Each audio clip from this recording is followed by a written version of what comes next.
এই দেখো, এটা ছিল পনিরের ফাইনাল রান্না। এটা ছিল আমার স্টাইলে বাটার পনির, তাও আবার আলু দিয়ে, দারুণ স্বাদের। তো তোমরা ভাবছো কী করে বানাবে? একদম সহজ, একদমই সহজ। চলো তোমাদের দেখাই যে কী করে এই বাটার পনিরটা তোমরা বানাবে। তো যেটা মেন লাগবে সেটা হচ্ছে একদম টাটকা ফ্রেশ পনির লাগছে, আর লাগছে একটু পোস্ত, কাজু বাদাম, আর কিছু চালমগজ। তো তোমরা চাইলে চালমগজ স্কিপ করতে পারো, তো আমার তো ভালো লাগে স্পেশালি তাই আমি দিয়েছি। আর এবার চলো এটাকে পেস্ট করা হবে কাঁচা লঙ্কা দিয়ে, যেহেতু তরকারিটা পুরোটাই সাদা হবে। আর একটু আদা কুড়িয়ে দিয়ে দিলাম এর সাথে। তো মশলা কিন্তু এটাই। তো যাই হোক, এইবার চলো দেখাই। তেল দিয়ে দিলাম কড়াতে, আর দিয়ে আলুগুলো কিন্তু শুধুই আমি লবণ দিয়ে ভেজে নামিয়ে নেব। হলুদ একদম দেওয়া যাবে না, কারণ তাহলে কিন্তু কালারটা চেঞ্জ হয়ে যাবে। তো যাই হোক, আলু ভাজতে ভাজতে তোমাদের একটা জিনিস দেখাই। এই দেখো, পেস্ট হয়ে গেছে আর মা বাটি খুলতে পারছে না। তো অলরেডি আমি খুলে দিলাম, আর খোলার পরের অবস্থাটা দেখো। তো যাই হোক, এটাই ছিল আজকের পনিরের মশলা। আর এইটা কি জানো, এটা হচ্ছে আলু পরোটা করবে সেই স্টাফিংটা আমি বানিয়ে পাশে রেডি করে রেখেছিলাম, তাই তোমাদের দেখালাম। আর এইদিকে ছিল টমেটোটা একটুখানি আমি কুড়িয়ে নিয়েছিলাম। তো আলু ভাজাটা কিন্তু আরেকটু হবে, আর হলুদ কিন্তু দেওয়া যাবে না। আর তো এবার হচ্ছে আমি আলু ভাজাটাকে নামাবো, আর নামিয়ে চলো দেখাই। সেই তেলের মধ্যেই আমি এবার একটুখানি বাটার অ্যাড করব, কারণ যেহেতু বাটার পনির, বাটার তো দিতেই হবে। তো একবার বাটার দিলে হবে না, আরও কয়েকবারও দিতে হবে কিন্তু। চলো ভিডিওটা দেখতে থাকো। আর এবার হচ্ছে আমি দিয়ে দেবো এর মধ্যে পনিরগুলো।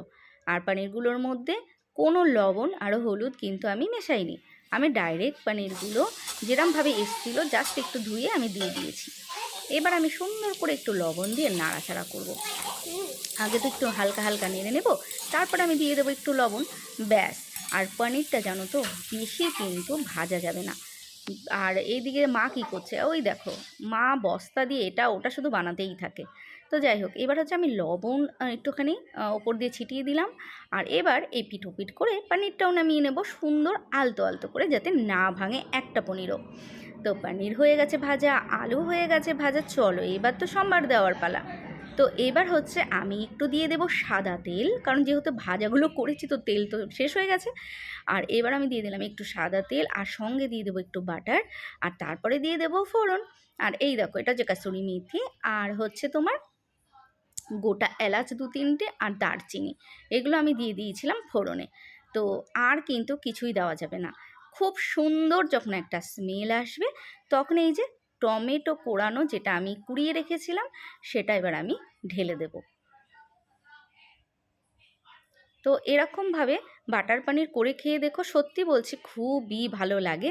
তবে জানো তো, সত্যি কথা বলতে এই পনিরের আইটেম আমি একদম ভালোবাসি না, একদম ভালো লাগে না আমার। কিন্তু হ্যাঁ, তার জন্য আমি খুব একটা যে পারি তাও না, খুব একটা পারি না বললেই চলে। আমিও তো বড়দের থেকে শুনি, দেখি। আর আজকে যে পনিরটা করেছি, কিছুটা তো আমি আইডিয়া নিয়েছিলাম, কিন্তু আর বাকিটা নিজের বুদ্ধি খাটিয়ে করেছি, জানো তো। তো সবাই খেয়ে বলেছিল ভালোই হয়েছে। আর এই যে বাটা মশলাটা, আর এই যে মশলা ধোয়া জলটা, সব কিছুই কিন্তু আমি দিয়ে দিলাম। তোমরা আমার মতন কে আছো বলো তো, এরকম কিপটে মাসি যারা মশলা ধুয়ে বাটির জল দাও? আমি তো ভাই সব সময় দিই, একটু ফেলি না। আর আমি জানি আমার মতন তোমরা অনেকেই আছো যারা মশলা ধুয়ে বাটি দিয়ে দাও। তো যাই হোক, এবার তো আমি দিয়ে দিলাম। আর দেখো কালারটা এখনই কি ভালো লাগছে না, মনে হচ্ছে হলুদ দিয়েছি, কিন্তু না না না না, আমি তো হলুদ দেইনি। তো কথা বলতে বলতে দিয়ে দিলাম একটু লবণ। আর কি বলো তো, এবার হচ্ছে একটুখানি এটা কষুক। আর দেখো চারোদিকে ছড়িয়ে ছিটিয়ে একাকার করে ফেলেছি আমি, জানো তো রান্নাঘরে আসলে এরম ছড়িয়ে ছিটিয়ে একাকার করি। শুধু দেখো আমার মশলাপাতি কি অবস্থা। হ্যাঁ, অবশ্যই রান্না হয়ে গেলে এগুলো আমি সব পাটে পাটে পাটে পাটে গুছিয়ে আবার সুন্দর ডাস্টিংও করে রাখি, এমন কিছু না। তো এবার হচ্ছে একটু দিয়ে দিলাম মিষ্টি, আর এবার হচ্ছে নাড়ার পালা। যখন হালকা হালকা একটা বাটার তেল ওপরে মানে উঠে আসবে, তখন বুঝতে হবে যে হয়ে গেছে, আর তখন আলুটা অ্যাড করে দিতে হবে। আর কি বলো তো, আলু কিন্তু বেশি গলিয়ে ফেললে হবে না, তাহলে আবার একটা বিচ্ছিরি ব্যাপার লাগে। আলুগুলো থাকবে গোটা গোটা, অথচ সেদ্ধ হয়ে যাবে। আর পনিরটা তো তুলতুলে নরম হয়েই আছে, কোনো কথাই হবে না। এই সময় লবণটা বারবার একটু চেক করে নিও। আর কারণ লবণটা একদম ফাইনাল চেক করে তারপরে পনিরটা দিয়ে দিতে হবে। তো যাই হোক, আমার কিন্তু এত সুন্দর কালারটা এসছে, তোমাদের আমি কি যে বলবো, বলার ভাষা নেই। আর উপরে দেখো বাটার আর অয়েলটা সুন্দর, একটা সুন্দর গ্রেভি হয়েছে আর ভেসেও এসছে। আর এই সময় স্মেলটা সত্যি খুব ভালো লাগছিল। আমি খাই না তাই কি, গন্ধটাতে তো বোঝাই যায় যে ভালো হয়েছে না খারাপ হয়েছে। তো যাই হোক, এবার দিয়ে দিলাম একটু জল, কেন কি জানো তো, একটুখানি গ্রেভি গ্রেভি হালকা একটু গামাখা গামাখা ব্যাপারটা না হলে হয় বলো তো।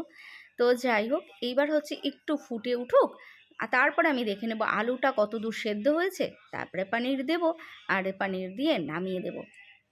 আর সুন্দর সুন্দর সুন্দর, সুন্দর বলে ফেললাম কেন জানো, এই সময় সত্যি বলছি, কালারটা যেমন হয়েছিল মানে আমার নিজেরই ভালো লাগছিল যে আজকে পনিরটা হেভি হতে চলেছে।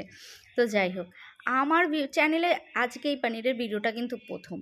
তো যাই হোক, তোমাদের যদি আমার ভিডিও ভালো লাগে, আর আমি বারবার বলছি আমার কিন্তু ভিডিওগুলো তোমরা ঘুরে এসো, অনেক রকম ভিডিও আমি ছাড়ি, তোমাদের তো কোথাও বোর লাগবে না, বরঞ্চ তোমাদের ভালোই লাগবে। সমস্ত রকম আমার চ্যানেলে আমি ভিডিও ছাড়ি।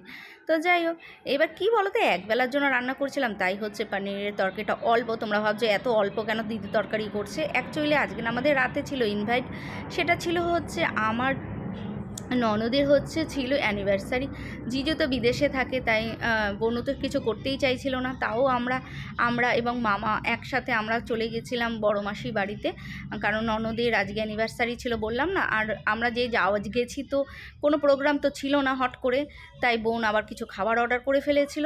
তখনই আমাদের জন্য, আমরা বলছিলাম না আমরা তো কেক কেটেই চলে আসব, আমরা তো সেরকম কোনো প্ল্যান আমাদেরও ছিল না যে ডিনার করব। কিন্তু ওই যে তোমাদের বললাম, তাও আমাকে একটা মনে মনে একটা ভাবি যে যখন আমরা যাব, বোন এমনই যে আমাদের অর্ডার করবেই, খাওয়াবেই কিছু না কিছু, যেহেতু আজকে অ্যানিভার্সারি। আর ওই জন্য ওই সব কথা ভেবে আমি কিন্তু পনিরের তরকারিটা সত্যি কথা বলতে একটু কমই করেছিলাম। আর তো যাই হোক, এবার হচ্ছে দেখো টবিটা দেখো, শুধু টবিটা দেখো কত সুন্দর। আর এদিকে আমার বড় মাসি চলে এসেছিলো হেল্প করতে, আর আমি দেখছিলাম যে কি কি আছে এর মধ্যে। তো আমাকে বলছিল বৌমা তুমি একটু খুলে খুলে দেখো, আর জিনিসগুলো একটু আলাদা আলাদা করে রাখো। আর এখানে সব আড্ডাখানায় আড্ডা দিচ্ছে। কেক কাটিংটা আর তোমাদের দেখালাম না, কি বলো তো, আমার ভিডিওটা আমি আর বড় কেন লেন্থ করব, আর বড় করছি না। তো যাই হোক, এই ছিল। আর তো তারপরে হচ্ছে চলো এবার তোমাদের দেখাই যে আমার তরকারির কি অবস্থা। এই হচ্ছে আমার তরকারি, কিন্তু ফাইনাল রেজাল্ট এরকমই হয়েছিল। লাস্টে যখন আমি নামাবো একটু তোমাদের দেখিয়ে দিলাম। চলো এবার হচ্ছে হালকা হালকা নেড়ে নামিয়ে দেবো। আর ওই যে কালো কালো দেখছো, এগুলো ছিল কিন্তু কাসুরি মেথি। আর এবার হচ্ছে এগুলো সুন্দর করে নামিয়ে দেওয়ার পালা। আর নামিয়ে চলো তোমাদের দেখাচ্ছি ফাইনালটা, দেখো শুধু কি সুন্দর কালার এসছে, আর খুব সুন্দর টেস্টি হয়েছিল। তোমরা কিন্তু এরকমভাবে বাড়িতে আলু দিয়ে বাটার পনির করো। পনিরটা আমি দেখেছি সাধারণত রেস্টুরেন্টে শুধু পনিরটাই বাটার দিয়ে করে, আলু দিয়ে করে না, কিন্তু আমি ট্রাই করলাম, হ্যাঁ ভালোই হয়েছিল। চলো আজকে রাখছি, টাটা, সবাই খুব ভালো থেকো।